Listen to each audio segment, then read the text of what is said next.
The Evening Guest on QBS. All right, 7:15 is the time. He's testing his mic. It's so fun to have him already. We've been bonding since he got here off air. So I need to properly introduce my guest, okay? So today we've got something truly inspiring and meaningful to share. It's about using sound to tell stories, music, to be more particular about that, stir hearts and bring awareness to the people and causes that matter. So joining us today is one of Qatar's biggest DJs. He was chosen as the opening act for the FIFA Fan Festival and had the honor of being the official DJ for the FIFA World Cup in 2022. I feel like I have to take my time saying these things and not breeze through it because this is significant. He has produced over 100 songs across a vast array of genres, including hip-hop, there's Afrobeats, I love this, reggaeton, pop, and house music, among others. A dynamic artist whose latest music video, Autistic Love, has not only caught attention for its creativity, but for its soul. It's a project that celebrates love, understanding, and the unique brilliance of the autism community here in Qatar. Everybody, welcome to the show, DJ Edrien, also known as the Nakameleon. Yeah. What up, QBS? Yay. What's up? I love it that I'm saying your name right now. I would have said it differently if I hadn't asked you. But how would you like me to address you? Is it Edrien or Nakameleon at this point? Because you're one and the same. I have also a Lebanese name. It's Which Rawad. is Rawad. Do you want me? Oh, that's very personal now. I feel like we're such longtime friends. So is it Rawad, Edrien, or Nakameleon? Whatever. Edrien. Edrien. Okay, so Edrien, let me jump right into our first question so that our listeners would get to know you. Sure. Your artist name is the Nakameleon, and there's an article there in front of it. It's really unique and intriguing. So tell us, what does it mean? I'm guessing it has something to do with the word chameleon. First of all, it's a fusion of facts. That, right? Of that and something else. So how does it reflect your identity as an artist? All right, so first, allow me to say thank you for having me. Of course. It's an honor. Pleasure. At the best radio station in town. Thank you. Yeah, so my name, the Nakameleon, or the stage name that I came up with last year, it's actually a fusion between two things. The chameleon, which is, it changes colors and it adapts to the environment, and my family name. Yeah. That I haven't told you yet. Yeah, you gotta tell me. Rawad? No, Rawad is my Lebanese name. Edrien is my American name, and Nakad is my family name. Nakad. Yes. Okay. Nakad. And that's brilliant. Yeah, right? Very brilliant, I have to say. And I feel like I'm also a chameleon in real life because throughout my career, I had to diversify in so many things I did just to survive in life, especially during COVID. Right. Everybody did. Yeah, I mean, especially in Qatar, they banned the DJs for a year and a half. True. Like, literally, they allowed the clubs to open without a DJ. True. And it was insane. People can listen to music in clubs, but they just have to remain seated. Exactly. Oh, that's insane. Remember that time? Right, and so during COVID, I was just hustling. The first thing I did was I started teaching music at a music school, music and arts atelier, and then I would go to homes, teach kids how to play the piano. Right. And then I eventually started DJing at gyms. Yeah. And then I landed an opportunity to work at an advertisement company in Lusail. It's called 222, and I was the production media director, and that was the first time in my life where I had a corporate job. A role that huge. 9 to 5 type of job, and HR and oh my gosh, even desk. Yeah. And my job was to produce music for ads and work on storyboards. I've learned a lot, and especially from my boss at the time, Daniello. Shout out Daniello. Oh, is he listening? Hello. For sure, I'll send him. I'll send him the interview. However, he's very creative, very quirky, and just very funk type of guy. And, most creative people are, as a creative director, yeah. And so. And then in November 2021, they allowed the DJs to spin again. And this is where I became a freelancer in Qatar. Yeah. And this is where everybody started to know me. In the country, I had like a night at the W, a night at Iris, a night here and there. I worked with Red Bull, with FIFA. Yeah. And so jobs starting to roll in as soon as they've lifted the ban. As a DJ. As a DJ. What I was born to do. Yeah, of course. So I had to resign after 6 months working there. And but I stayed in contact with Daniello. Fast forward to 2024, and now I'm a composer. I've composed so many songs, and I felt it's the time to start releasing my music. Yeah. So this is where I felt the need of a new brand, new identity. And I was thinking, should I bring Rawad back, Edrien Rawad? Because I started as DJ Rawad and Oh, you 15 did? years ago. 15 Okay. years ago, yeah. And then Was this prior your first ever interview in Qatar with ILQ? oh yeah. So you were still DJ Rawad at the time? Or No, you were I was still, you were Edrien. you were I was just Edrien. Edrien. Okay. I rebranded to Edrien in 2017. Okay. So I started in 2010 as DJ Rawad and Okay. And- Oh my and gosh, long so- time ago. yeah, 2010 until Yeah. 2017. So you stuck with that name. Rawad and for 7 years, and then in 2017 I did a rebranding because I quit on engineering to pursue music full Wait. Engineer. So you were an engineer? Yeah. Yeah, and Look I was, at you I was with so many DJing hats. too. I was DJing. I told you I'm a chameleon. Yeah, you are. Quite I so. went through Quite chameleon so. life. So this is where I started brainstorming of a new brand Yeah. that reflects my vision, and I reached out to the creative ex-boss that I had. Yeah. So we met. He heard a couple of my songs, and he was like, "Why don't you call yourself a chameleon?" I was like, "What do you mean, chameleon? It's too long." Because I wanted to keep Edrien. Everybody, I don't want to change my handle, you know. Yeah. And this is where I thought Edrien the chameleon. He's like, "Think about it. Just take 2 days off. Think Yeah. about it. write it." Marinate. I went home. I wrote it down. The chameleon, and then I wrote my full name: Rawad, Edrien, Eli, Abi, Nakad. That's my full That's name. a lot. That's a long name. Yeah. And I started I was looking at my name, and then started looking Chameleon, Nakad, and then Nakameleon. Oh! Something just clicked. You got it. Like I found a brand that Yeah. not only reflects my vision, but it also honors my heritage, and Absolutely. that's the story behind the I Nakameleon. love it. I love how every artist has that beautiful anecdote behind the brand and the name and how it came up. I Yeah. mean, I'm pretty sure you've heard of the band Dishwalla, or even Simply Red, how they came up with the name. And yours, you've got that. That's your legacy. Now let's talk about the Autistic Love. It's a beautiful and moving tribute. Can you take us back to the beginning and how the idea for this music came about? What was Yeah. the inspiration to create something centered for Sure. autism awareness? Sure. What brought it on? On June 1st, 2023, which is over 2 years ago. 2 years ago, yeah. I was invited to host a workshop for autistic kids at Step by Step. It's a school center for children on the spectrum, and Yeah. and that day I was just so excited. You know, it was my first time Yeah. just doing something for a lot of autistic kids at the same time, and they loved me. They absolutely loved me. They adored you right They away. and they showed me so much love, and Yeah. I was like, wow. And probably I say this, I felt that was the best day of their lives. And I was like, it touched me, you know. On Yeah. the same day, I promise, I went home and I started a brand new project. Yeah. And I saved the session Autism Love. I literally had this experience on the same day. And that's how the project started. And Yeah. so this project was born, and eventually for the past 2 years, I started working on it here and there, and it slowly came to life this year. And Has anyone heard it when you? I mean, I don't know what you call it. What artists call it, like a first draft or? oh, for sure. I Every mean- time I had people in the studio, I just Yeah. play them my songs, because I want the opinion of other people. Yeah. like, What was the is it? reaction like? Everybody loved Autistic Love. Everybody Yeah. felt like, oh, this is nice, man. Oh, and when they know the message behind it, oh. So, yeah, and finally it came to life this year. Congratulations for that. Thank Now you. let's talk about the visuals and the lyrics that work together so beautifully. What was the creative process like for you? Was it the beat first? Was it the message? Because you were still hyped from that experience. Take us through that and collaborating with individuals closely that's connected to the autism Yeah, community. sure. So,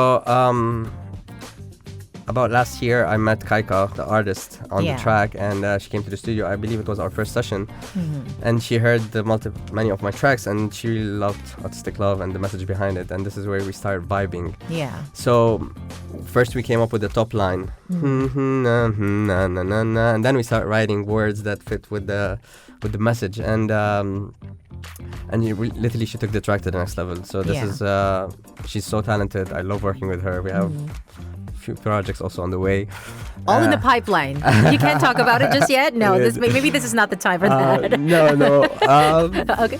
Soon. I mean, our doors are open for you. You can always come back You when it's literally ready. said there's over 100 tracks, you know, so. Yeah, you already mentioned it anyway. So yes, and then but the music video was really challenging, you know, because I had to the star of the music video, his name is Munir, and working with Munir is he's on the spectrum, but he's adorable, and it was challenging. I'm not gonna lie, and you had to go.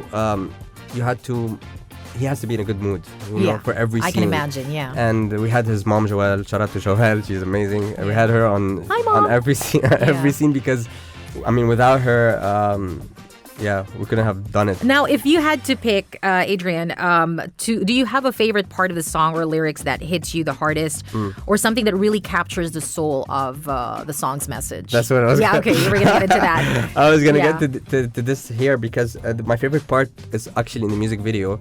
If you see the music video towards the end, there's a shot where Munir is back in his room. So the music video starts, he's in his room. Yeah. It's in his comfort zone. You see like pictures of his family on the wall, his memories.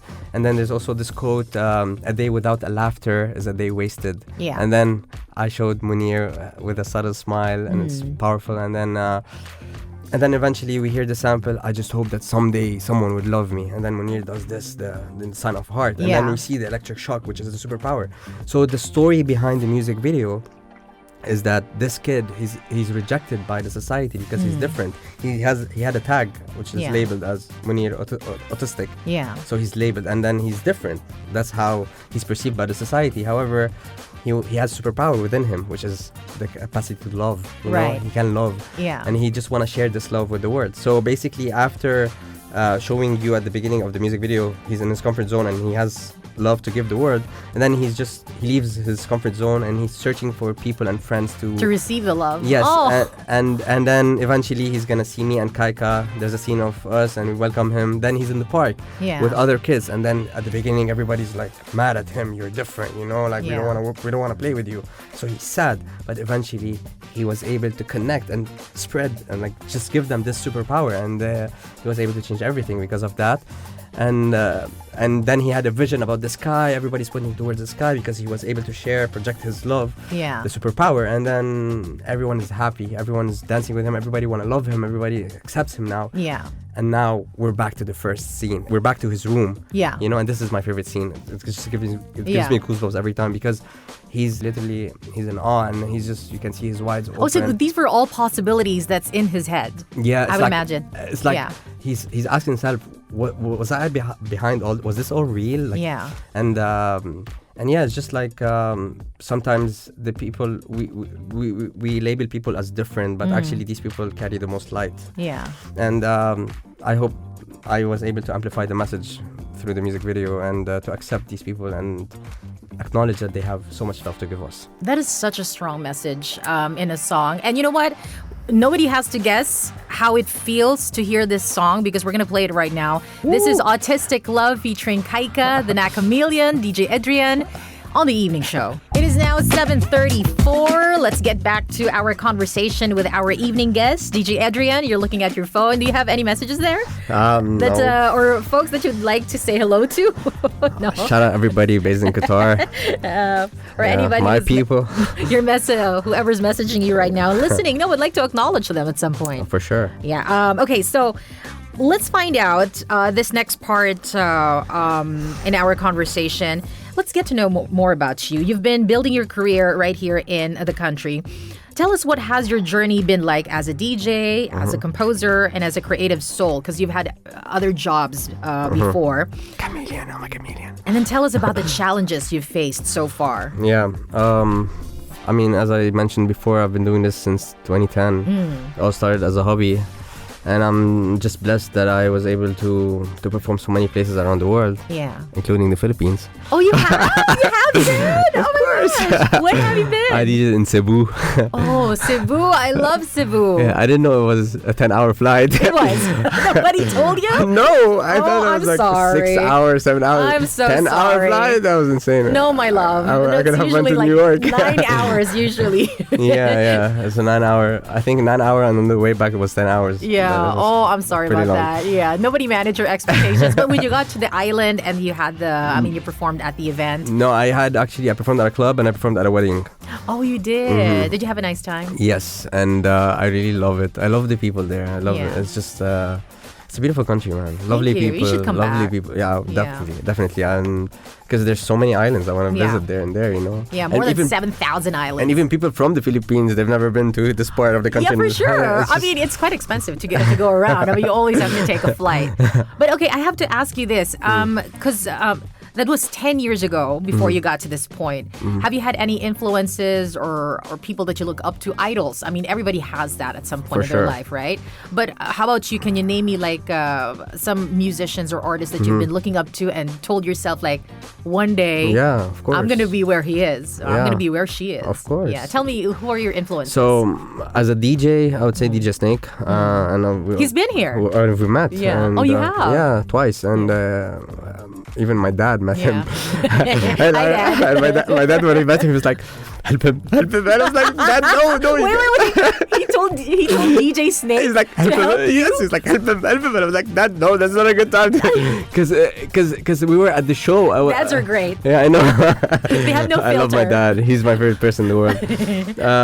So as a DJ, as I said, DJ Snake. But now I forgot to tell you, I'm transitioning away from DJing. Okay. I'm actually working on my live set. I want to be a true musician. Like I've been working for years on mastering instruments. Like now I know how to play the keyboard, the guitar, the drums, synthesizers. I'm learning the oud. You know the oud? Oh, you are? Yes. And traditional instruments. Because I want to blend music. I'm the chameleon. Yes, of I'm course. the Nakameleon. So let's not forget about that. So as a DJ Snake, as a live performer, I would say Fred again, and as an artist, Kanye West. Oh, he's my idol. Pretty controversial. I'm not gonna lie. I mean, he's a prolific put it out there, right? I've been telling people for years I'm the next Kanye, but I come from the Middle East, so you better call me Kanye East. That's pretty smart. I like that. That's witty. But the thing is, I mean, now he's going crazy again, but I respect him so much. He's someone I look up to as an artist because he's done things outside the music industry, and that's what I want to do. As I mentioned, I want to also hopefully one day become a professional director. Yeah. I have a lot of dreams I want to achieve during my lifetime. But first, I need to make it in the music industry. And as back to the question you asked me about the challenges, I've had countless challenges. You have no idea. I shared the stage with so many big names, and I've encountered so many big artists, and I DJed for some of the biggest brands in the world, like LV, Prada, Chanel. I've worked with all these guys. I worked with FIFA, FIBA, Formula One. Like I've done it all, as a DJ. Yeah. And now it's the time to conquer, to take the career to the next level and earn my respect as a true musician that's traveling the world with his instruments. Yeah. Not just to go press play, which is something I've done it for so many years, and it's cool, but now it's the time to earn my respect as this is a true musician, a true artist, a true chameleon, the Nakameleon. Remember the name, guys. Remember the name. Adrien, you know what? I love that you... Okay, let me just put it out there that there's this whole Peter Pan syndrome. I'm sure you've heard of this, right? Because you're painting your professional life as a DJ as a place that no one would want to leave. Because it's such a, you get your gigs, everybody knows you already. Whenever you go, you know exactly what your thing is. I mean, this is your niche and you know how to do it like the back of your hand. But now you are leveling up. You're doing something else that might not be comfortable for you to do for the past 10 years that you've been doing being your job as a DJ. So I'm glad to hear that you've broken away from the Peter Pan syndrome because it's a quite comfortable place to be in. Of course. Right? And I would imagine it pays well too. I mean, now I'm a freelancer and I stepped away a bit from the scene here for the past 2-3 years because I'm locked in the studio just making music. Yeah. And I'm being selective with which gigs to I stopped like the local DJ residencies. Yeah. And I mean, there's this trend now, everybody wants to DJ, which is I'm fine with it, but like people say Edrien is so expensive. I mean, because you've put in the work. Exactly, right? You're prime. That's what it is. And I say this with humility. Like I know my worth. Yeah. Like I've worked for years on my name and on my brand. Yeah. So I'm not you cannot compare me to new beginners DJs or the average somebody DJ. Who's starting out. And absolutely. also like those DJs probably they're doing it as a hobby. Yeah. This is my main career. This is your art. I stopped engineering and I stopped doing everything I was doing in my life just to focus on my career and on my brand and on myself. And And yeah, like something also I'd like to mention is in Qatar I had a spiritual rebirth, and I was tell us. Yeah. So I want to thank God for everything, because I was an atheist for so many years, and I didn't believe in no God, and I was actually, so the first night I DJ in Qatar, people ask me, who brought you to Qatar? Like, because I was born in the States, like, why did you come to Qatar? Like, I was raised in Lebanon. I tell them, God brought me to Qatar.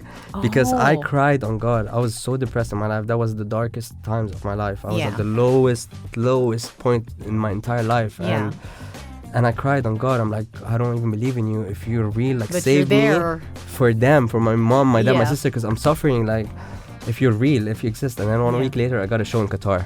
Listen to the story. I come here for one night. I DJ'd, and the owners were so impressed. They were like, wow. The wife of the owner, she told her husband, this is the DJ I want. We went to the office. They offered me a residency, and I was so depressed. Right off the bat. I was so depressed, and I swear her name is Rania. She said, Edrien, you can be the best DJ in Qatar. And I was like, thank you for the compliment. Powerful words. I didn't even believe in her words. I took it as a compliment. This story is 2019. Yeah. I found myself living in Qatar. Like, I never planned on coming here. And then signs started to come here. People came. And then I reverted back to my faith. And God revealed himself to me. And I've been on this spiritual journey for the past 6 years. Yeah. And everything changed. Like, I don't care about anything anymore. All I care about is just to love everyone, to spread love. Like, I don't know how to hate anyone. Even people that hurt me. So many people hurt me. I love them. They're the reason I'm here today. Like, now I reflect on everyone that tried to sabotage my career. Your detractors. They're the reason why I'm here today and where I'm going next, you know. And I thank God for everything. You know, this is what grace sounds like in action. You know, this is how a person sounds like when you literally have grace and love flowing through your veins. Can I just reach out and hold your hand? I love it. Thank you for sharing that. I mean, you realize that was live on air. Thank you. I mean, you're literally prophesying and sharing. I mean, a very, I would say, a very private and vulnerable side of you. So thank you for that, DJ Edrien. Now, how has Qatar supported your music? We've talked about challenges and how it brought you to where you are right now. But how has Qatar supported your music, whether it's through creative community, opportunities, or the people? I think we've touched a little bit about that and how it led you to here. And what role has the country played in your milestone and development as an artist? What I can say is that I came to Qatar as a 23-year-old boy, and now You've matured. 29-year-old man. Like, Qatar shaped me to the man I am today. On all aspects, musically, intellectually, physically, spiritually, mentally. You know, and all the opportunities I got in my, not all, but like the majority of my milestones in my career happened here in Qatar. So I love Qatar. Like, I call it home. I love being here. And but now I'm thinking maybe it's my time to leave. I don't know. I'm praying on that. It could be a next chapter. Maybe. And the thing is, because, you know, my goal is to become a global icon, and to get there, I mean, my goal is to become the first Qatari-based artist to reach the top. It's so hard. Absolutely. And of course, I need some help from people here in the country. From the community, from fellow artists. So I don't know. I'm just God knows what's next in my life. I'm just living day by day, and I cannot go to bed if I know today I didn't improve in life on all aspects as well. That's manifesting right there. Shooting for the stars. And I'm disciplined. I'm dedicated. I'm locked in. I don't have no girlfriend to waste my time.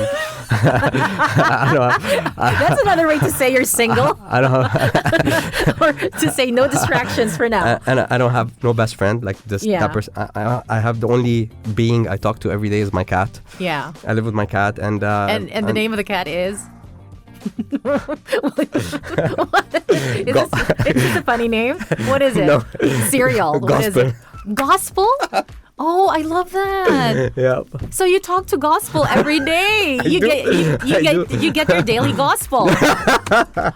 I do talk to our gospel daily every day. gospel, your daily gospel. And the thing is, like, I like every day it's just like it's an opportunity to grow. And sky's the limit, Yeah. you know. And I'm shooting for the stars, for the sky, for whatever. And and the thing is, I want to make it, and not only for me, for them, for my friends, for my cousins, for my country. I want to be the first Lebanese artist to reach the top, you know, and I believe I can get there. Yeah. I've done it this far already, and nothing can stop me. I'm hungry for success. Yeah. You have no idea. I love it. You have no idea. Remember me. Yeah. Remember me. I remember you. Remember me. Yes. You know, and the camera's here, the camera's over there. And I just it's a matter of time. Yeah. And I said last week I had an interview with Al Mashhad in Dubai, and I told them I don't want to rush my success. Yeah. I just take it day by day and trust God's plan. And so I'm doing my daily task. Yeah. And I leave it to Him. Gosh. We're getting a lot of the pearls of wisdom here straight from DJ Edrien. He is also the Nakameleon, in case you missed the first part of our conversation. He's our evening guest, and he is the same think tank behind Autistic Love featuring Kaika, which we played earlier at 7:47 right now. 13 to go before we wrap things up. So I'm going to play a song, so I'll give him time to... maybe take a sip of water or something like that. And then on to the last part of our conversation right here on The Evening Show. QBS Radio 97.5. We still have 3 questions to go in our conversation with DJ Edrien. And we're going to have to wrap it up before the event at 7:58, so we're going to keep an eye out on the time. But Edrien, tell us, you've had some incredible encounters throughout your journey, from top footballers to global celebrities. Can you tell us about some of the names that you've crossed paths with, and maybe a story that really stands out? Yeah. Wow. I'm doing my eyebrows. Yeah, I'm just blessed that God has placed me with some of the biggest names in the world, in the industry, in any industry, like in the sports industry. I have a copy of your profile, and that thing is studded. Yeah. And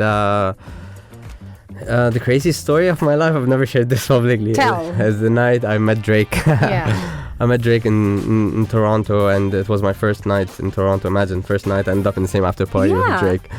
Oh, so this was an after party. Yeah, okay. And so the story is in April 2022. So I need to say the story very fast. I was on tour in the US, and I had shows across the US, the Caribbean islands, in Canada. Yeah. And I had a show in Montreal on Easter. It was April 16, if I recall. And then my next show was in New York. After 3 days, and I had like 3 days off. And as I said, I'm Lebanese, and as a Lebanese, basketball is in our blood, you know. Right. And I love sports. Ever since growing up, I used to play football, and I used to watch basketball, football, and recently I started watching tennis too, because I have a crush on this tennis player. So I started following tennis too. Anyway, so I messaged. I thought there was the NBA playoffs game, and it was game 3 in Toronto versus 76ers Philadelphia. And then I messaged Four Corners. He's the official DJ of the Raptors. He's my guy. So I'm like, yo, I'm in Montreal. Yeah. I was thinking of coming to the game. Yeah. He's like, yeah, pull up. Sure, I got you. I was like, sure. I rented a car. I drove. And then you went. Drove for 6 hours. I stayed at the night at my aunt's house. She lives in Richmond Hill, which is right outside Toronto. And then the next day, woke up, boom, first night in the 6. You know, I was so hyped. Yeah. Went to the game, everything was fine, you know, and the Raptors were winning the entire game, you know, they were leading the entire game, and everyone was happy. And I'm a Blazers fan, and one of the players, Gary Trent Jr., he used to play for the Blazers, the team I support, and now he's on the Raptors. So I told Four Corners, yo, I want to meet Gary Trent after the game. He's like, yeah, sure, like he's gonna see what he can do. Look at you with a VIP access. I was just so happy, you know. But eventually what happened was Philly made a run, and then they went overtime, and last second Joel Embiid, the star of Philly, hit the buzzer beater. Yeah. And Philly won the game. Yeah. And everyone the arena was silent, everyone was mad. Oh, Raptors lost, you know. Yeah. And everyone was disappointed. And after the game, we're supposed to go, me and the DJ of the Raptors, he was gonna take me out, show me the city, go to this concert. Yeah. And then he was like so pissed. He's like, bro, sorry, I'm gonna call it off. I'm just not in the mood. And I'm like, man, I was like, okay, I got you, man. Like, don't worry. Just tell me, what do I do? Like, I'm alone. I just wanna enjoy my time. And he's like, go to this place called Regulars. And I took a picture on my phone of this place. So I went there alone. Went there, parked my car. I was just sitting on the bar, socializing with people around me. There's those 2 guys originally from Pakistan, just having a conversation. Oh, you're DJ for FIFA. They took a picture with me. And then it was like 2 a.m. I'm paying my bill and I'm about to leave. And I overheard the guy saying, "Oh, James Harden's upstairs. James Harden is the superstar of the 76ers. I was like, "What do you mean James Harden's upstairs?" They're like, "Yeah, upstairs is where they do the after parties of the NBA. I was like, "No, you're kidding." They're like, no, for real. But I was like, "How do we go upstairs?" There's a stairs next to the toilets, but you cannot go. I was like, "Oh, man." Did you just slink your way into the after party? I'm not joking. I walked there. There's a girl on her phone, Okay. right? I literally walked by her. Past her? As if I'm like a VIP guest. And I was... So she was a gatekeeper? Yeah, and I was rocking the Gary Trent Jr. shirt, the Raptors shirt, the guy. And I literally walked there and I found myself in a room with like probably 50 people. It's a VVIP private. Yeah. And the first thing I saw was Joel Embiid's head, the guy that literally hit the buzzer beater and they were just celebrating. And then I see Drake. I was like, "Oh my God, I'm in the same room as Drake." I mean, you already slinked your way in, so might as well approach Drake. You did, yeah. But I was just like, I felt my tongue was tied, and then I saw Tobias Harris. He plays with the 76ers. Yeah. And I know his brother because he plays in Qatar. Tyler, shout out Tyler. So I walked to Tobias. I'm like, "Yo, what's up?" And he looked at me like, "Who's that midget?" Yeah. I was like, "Yo, what up?" I was like, "I'm a DJ based in Qatar. I know your brother." And he was like, "Oh, word, what up?" And he dabbed me. I was like, "What up, man? What's good?" And then the security tried to push me away, and then Tobias was like, "No, he's cool." And I acted so calm, but inside of me, I was like, you were that little boy inside, right? Like I'm chilling with these guys. And who's next? Joel Embiid. He's from Cameroon. He speaks French. And he plays. He likes football. And I was the DJ at the FIFA Congress here, and I would tell him. Yeah. And then I see Drake walking towards me. And that's when your heart stopped. And then I was like, I didn't hesitate. I was like, "Yo, what's up, Drake?" And he was looking at me. I'm like, "It's my first night in Toronto." It's unbelievable, imagine. Yeah. It's my first night in Toronto. Four Corners invited me. And then next thing I see was like so many people just jumping. "Who are you?" La la la. And then they start pushing me. And Drake just walked by like, "Who's this guy?" Whatever. And I'm like, I'm sorry. And where's your bracelet? And I'm like, "Oh, so how did you get here?" I'm like, "Oh." So I was so scared. So I left. But like, I feel that God put me in that room with Drake. Yeah. Because now I have a story to tell him one day. And Yeah. we're going to meet and we're going to... and I'm going to work with... And now I start seeing... But like... I thank God for everything in my life, But this is one of the crazy stories of my life. And that's like what we've been saying, shooting for the stars. I mean, just go for it. For sure. Yeah. For sure. You wouldn't have wound up in that place if it weren't for... Regulars. And my track with Drake would be called Regulars. Okay, we're going to have to wrap it up, but we could not thank you enough for coming down here today, DJ Edrien. Thank you for having me. And I'm sure that there's a lot in the pipeline. My next song, Unknown. Yes, please. That is... my next song, Unknown. That's coming out real soon. Yeah, I'm working on it. It's about life, death. It's a crazy song. And definitely not the last time that you're coming here because we want to hear the story behind the song that's going to be released next. But rest assured that we've got Autistic Love already in the QBS playlist. And thank you so much for sharing your time and your energy. Would love to see you again soon. Thank you for having me. All right. It is now 7:57. It's been a very, very eventful night for me on the evening show, the 18th of June, 2025. We are preparing for the call to prayer at 7:58. But until then, take care of yourselves and keep it locked to QBS Radio 97.5. Peace out. Peace. We'll see you next time.